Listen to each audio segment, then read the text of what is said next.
اعوذ باللہ من الشیطان الرجیم بسم اللہ الرحمن الرحیم الحمد للہ رب العالمین والصلاة والسلام علی سید الانبیاء والمرسلین وخاتم النبیین اللہم صلی علی سیدنا مولانا محمد النبی الامی وآلہ واصحابہ واہل بیتہ واتباعہ وبارک وسلم۔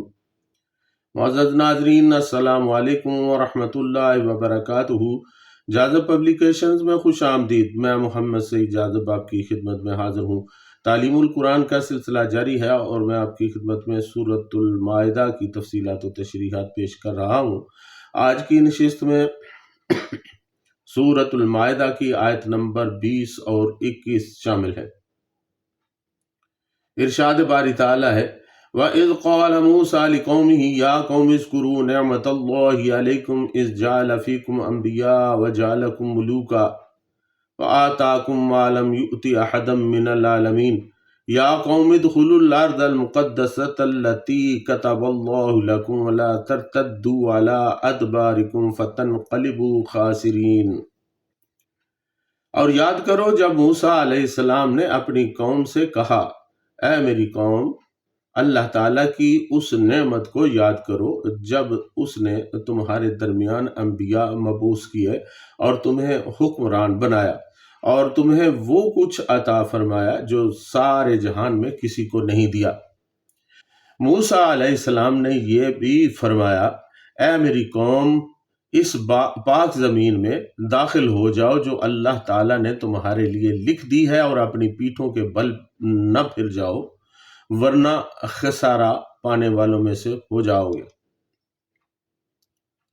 وَإِذْ قَالَ مُوسَىٰ لِقَوْمِهِ يَا قَوْمِ اذْكُرُوا نِعْمَةَ اللَّهِ عَلَيْكُمْ إِذْ جَعَلَ فِيكُمْ أَنْبِيَاءَ وَجَعَلَكُمْ مُلُوكًا۔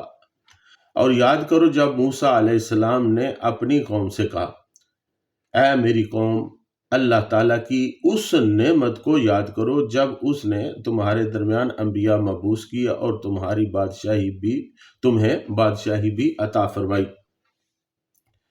ناظرین، مورخین لکھتے ہیں کہ اس آیت میں جن احسانات کی طرف اشارہ ہے وہ اللہ تعالیٰ نے بنی اسرائیل پر حضرت موسیٰ علیہ السلام کی ولادت سے 1440 سال قبل کیے تھے۔ پھر جب مسیح علیہ السلام کا زمانہ آیا تو انہوں نے اپنی قوم کو اللہ تعالیٰ کے وہ احسانات یاد دلائے۔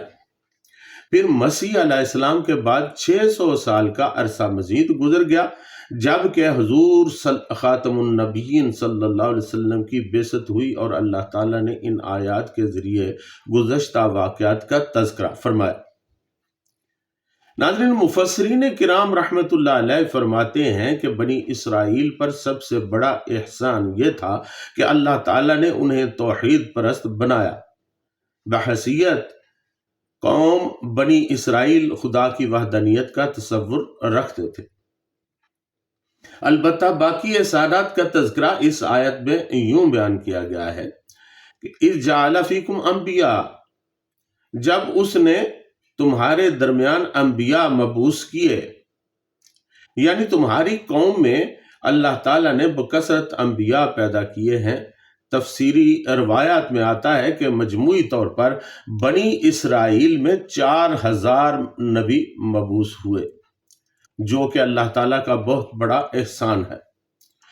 کسی بھی نبی کی بعثت بڑے فخر کی بات ہے، کیونکہ اسی کے ذریعے انسان کا ایمان، عقیدہ اور عمل درست ہوتا ہے اور وہ اللہ تعالیٰ کی وحدانیت سے روشناس ہوتا ہے۔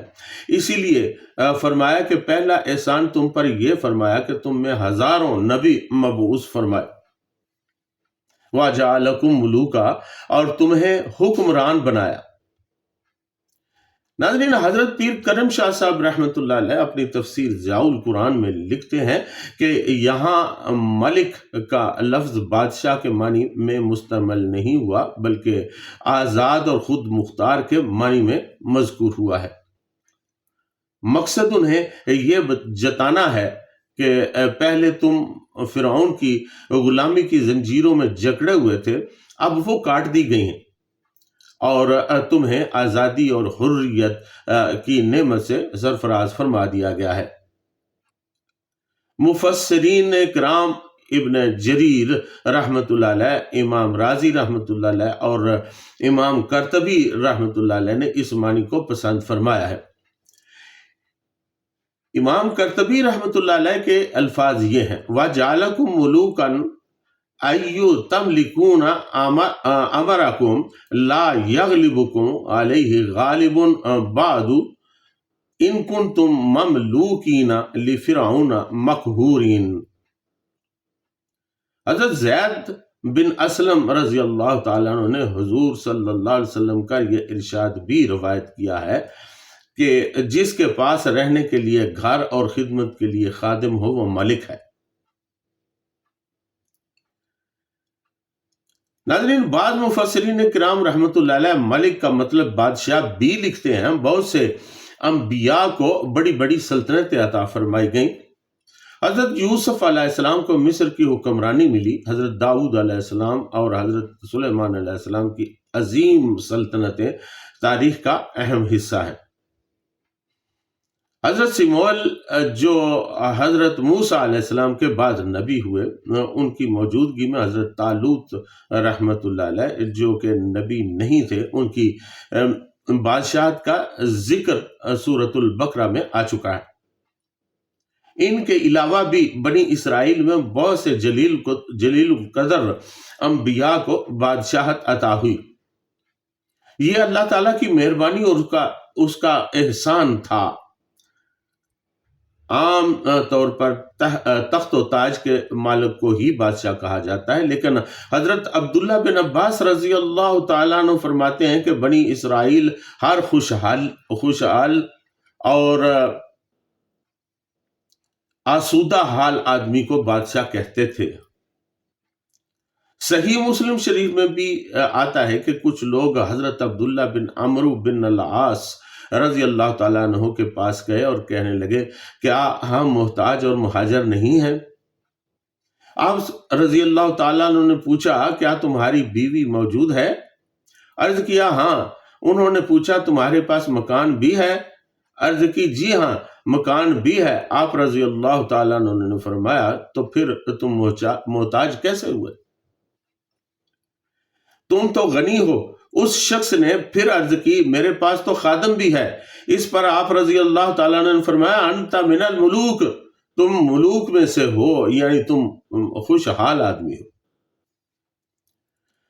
وَآتَاكُمْ مَا لَمْ يُؤْتِ أَحَدًا مِّنَ الْعَالَمِينَ، اور تمہیں وہ چیز عطا کی جو جہان بھر میں کسی کو نہ دی گئی ہو۔ یہ عظمت و توقیر بنی اسرائیل کو اپنے دور میں بحیثیت قوم حاصل ہوئی۔ اللہ تعالیٰ نے ایسا اعزاز اور شرف عطا کیا کہ کوئی دوسری قوم بنی اسرائیل کا مقابلہ نہیں کر سکتی۔ پھر یہی عظمت اللہ تعالیٰ نے آل ابراہیم علیہ السلام میں سے قریش اور حضور خاتم المرسلین صلی اللہ علیہ وسلم کو عطا کی، اور اس کا ذکر احادیث اور قرآن مجید میں بکثرت موجود ہے۔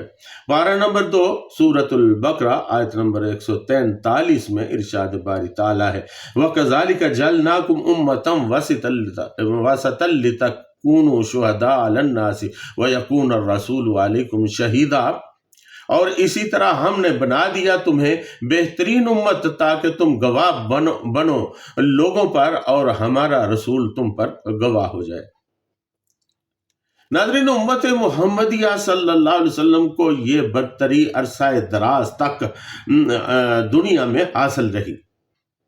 اللہ تعالیٰ نے تمام قوموں اور ملتوں میں اس امت کو سرفراز فرمایا، مگر ان میں بھی وہی قباحتیں پیدا ہو گئیں جو بنی اسرائیل میں پائی جاتی تھی۔ آج بنی اسرائیل والی تمام بری خصلتیں اور ذلتیں مسلمانوں میں موجود ہیں، حتیٰ کہ مشرک اور دہریے بھی ان کو حقارت کی نظروں سے دیکھتے ہیں۔ اس کے برخلاف دنیا کی ذلیل ترین یہودی قوم مادی لحاظ سے آج مسلمانوں سے کہیں آگے ہے۔ یا قوم ادخلوا الارض المقدسۃ التی کتب اللہ لکم، موسیٰ علیہ السلام نے یہ بھی فرمایا اے میری قوم اس پاک زمین میں داخل ہو جاؤ جو اللہ تعالیٰ نے تمہارے لیے لکھ دی ہے۔ ناظرین، دیار مقدسہ یا ارض مقدسہ اس خطے کو کہا جاتا ہے جو دریائے اردن اور بحیرہ روم کا درمیانی علاقہ ہے، جس میں دریائے اردن کا مشرقی علاقہ بھی شامل ہے۔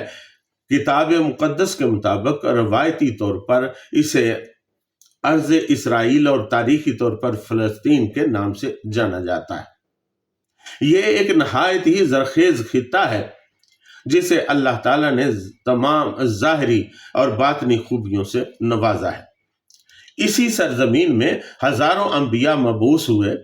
یہ علاقہ حضرات ابراہیم، اسحاق اور یعقوب علیہم السلام کا وطن ہونے کے علاوہ سینکڑوں اور ہزاروں دیگر انبیاء کا مولد و مسکن رہا ہے۔ ظاہری طور پر بھی بڑا زرخیز خطہ ہے۔ پانی کے چشمے، باغات، سبزہ زار اور معتدل موسم ہے۔ اس سرزمین میں بیت المقدس واقع ہے جسے قبلہ اول ہونے کا شرف حاصل ہے۔ ناظرین، علامہ غلام رسول سعیدی صاحب رحمۃ اللہ علیہ اپنی تفسیر تبیان القرآن میں تحریر کرتے ہیں کہ ایک قول کے مطابق ارض مقدس میں دمشق، فلسطین اور اردن کا بعض علاقہ شامل ہے۔ امام ابو جعفر الطبری رحمۃ اللہ علیہ فرماتے ہیں کہ ارض مقدس کو عموماً اور اطلاق پر رکھنا چاہیے، عموم اور اطلاق پر رکھنا چاہیے، اور اس کو کسی علاقہ کے ساتھ خاص نہیں کرنا چاہیے، کیونکہ بغیر کسی حدیث کے ارض مقدس کا تعین جائز نہیں، اور اس سلسلہ میں کوئی حدیث وارد نہیں ہوئی ہے۔ ڈاکٹر وہبہ زحیلی رحمۃ اللہ علیہ مصر کے مشہور عالم و فقیہ لکھتے ہیں کہ ارض مقدس سے مراد سرزمین فلسطین ہے۔ اس کو مقدس اس لیے فرمایا کہ یہ جگہ شرک سے پاک ہے، کیونکہ یہ جگہ انبیاء علیہ السلام کا مسکن ہے، یا اس لیے کہ اس جگہ عبادت کرنے سے انسان گناہوں سے پاک ہو جاتا ہے۔ ناظرین، امام قاضی ثناء اللہ پانی پتی رحمۃ اللہ علیہ اپنی تفسیر مظہری میں لکھتے ہیں کہ حضرت مجاہد رحمۃ اللہ علیہ کے نزدیک ارض مقدس سے مراد طور اور حوالی طور، یعنی طور کے ارد گرد کا علاقہ ہے۔ حضرت ضحاک رحمۃ اللہ علیہ کے نزدیک ایلیا اور بیت المقدس، حضرت اکرمہ رحمۃ اللہ علیہ اور حضرت سدی رحمۃ اللہ علیہ کے نزدیک اریحہ، حضرت کلبی رحمۃ اللہ علیہ کے نزدیک دمشق، فلسطین اور اردن کا کچھ حصہ، اور حضرت قتادہ رحمۃ اللہ علیہ کے نزدیک پورا ملک شام۔ حضرت کعب احبار رحمۃ اللہ علیہ یہ تابعی تھے، ان کا بیان ہے کہ میں نے اللہ تعالیٰ کی بھیجی ہوئی کتاب یعنی تورات میں پڑھا تھا کہ شام اللہ تعالیٰ کی زمین کا خزانہ ہے، اور شام کے رہنے والے اللہ تعالیٰ کے بندوں میں خزانہ ہے۔ مقدسہ کہنے کی وجہ یہ ہے کہ ارض مذکور انبیاء کی قرارگاہ اور اہل ایمان کا مسکن ہے۔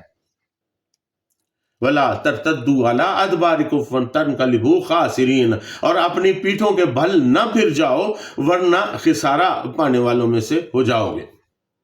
ناظرین، حضرت پیر کرم شاہ صاحب رحمۃ اللہ علیہ اپنی تفسیر ضیاء القرآن میں یہاں پر لکھتے ہیں کہ جب حضرت موسیٰ علیہ السلام نے بنی اسرائیل کو ساتھ لے کر مصر سے ہجرت کی اور سمندر کو بخیریت عبور کر لیا اور فرعون اپنے لشکر سمیت غرق ہو گیا، تو آپ علیہ السلام وادی سینا میں فروکش ہو گئے۔ 1 سال وہیں قیام فرمایا۔ اسی اثناء میں آپ علیہ السلام کو تورات عطا ہوئی۔ اس کے بعد آپ علیہ السلام نے اپنی قوم کو اپنے آبائی وطن شام کی طرف جانے کے لیے آمادہ کیا۔ چنانچہ وہاں کے لوگوں کے حالات معلوم کرنے کے لیے 12 نقیب روانہ کیے گئے۔ یہ نقیب 40 روز تک وہاں کے حالات کا مشاہدہ کرتے رہے۔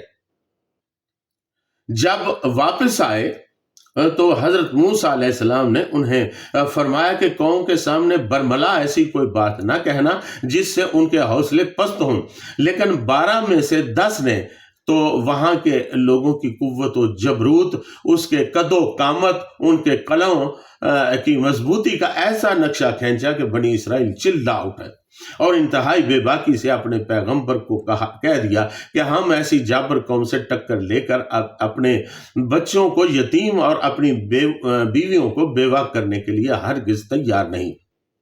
آپ اور آپ کا خدا پہلے ان سے جا کے لڑیں، ان سے ملک کو پاک کریں، تو پھر ہم اپنے آبائی وطن کا رخ کریں گے۔ انہوں نے یہ بھی کہا کہ ہم شام کی زرخیز زمینوں، ٹھنڈے پانی کے ابلتے ہوئے چشموں اور پھلوں سے لدے ہوئے باغات اور وہاں کی عزت کی زندگی سے باز آئے۔ ہم تو واپس مصر جاتے ہیں، وہاں اگرچہ غلامی کی ذلت ہے لیکن موت کا اندیشہ تو نہیں۔ دوسرے 2 نقیبوں حضرت یوشع بن نون علیہ السلام اور کالب نے بہت سمجھایا کہ نامرد نہ بنو، ذرا ہمت کر کے دشمن پر حملہ تو کرو، پھر دیکھو نصرت الہی کس طرح تمہارے دشمنوں کو کچل دیتی ہے۔ لیکن ان پر کوئی اثر نہیں ہوا،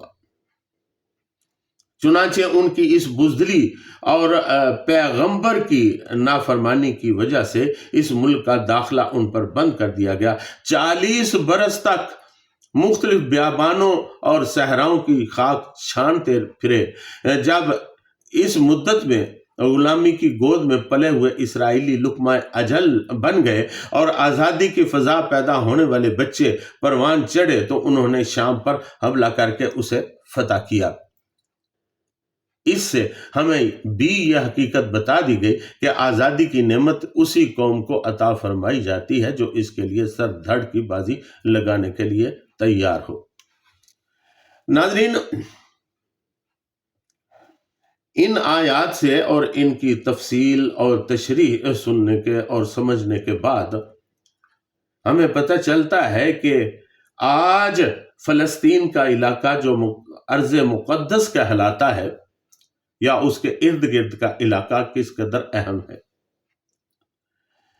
اسلام کے نزدیک اس کا کیا مقام ہے۔ آج وہ فلسطینی اسرائیل سے، جو کہ اب یہودیوں کا مسکن ہے، بنی اسرائیل کا مسکن ہے، اس سے برسرے پیکار ہیں اور اپنی جانوں کی قربانی دے رہے ہیں۔ اللہ تعالیٰ سے یہ دعا ہے کہ اللہ تعالیٰ انہیں کامیابی و کامرانی عطا فرمائے اور صہیونی طاقتوں کو اللہ تعالیٰ نیست و نابود فرمائے۔ ناظرین، ان آیات میں جو سبق پنہاں ہے اسے سمجھنے کی ضرورت ہے اور اس پر عمل کرنے کی بھی ضرورت ہے۔ اللہ تعالیٰ سے یہ دعا ہے کہ اللہ تعالیٰ ہمیں قرآن حکیم کی حکمت بری باتوں کو سمجھنے اور اس پر پھر عمل کرنے کی توفیق عطا فرمائے۔ آج کی نشست میں اتنا ہی، وما علینا الا البلاغ المبین۔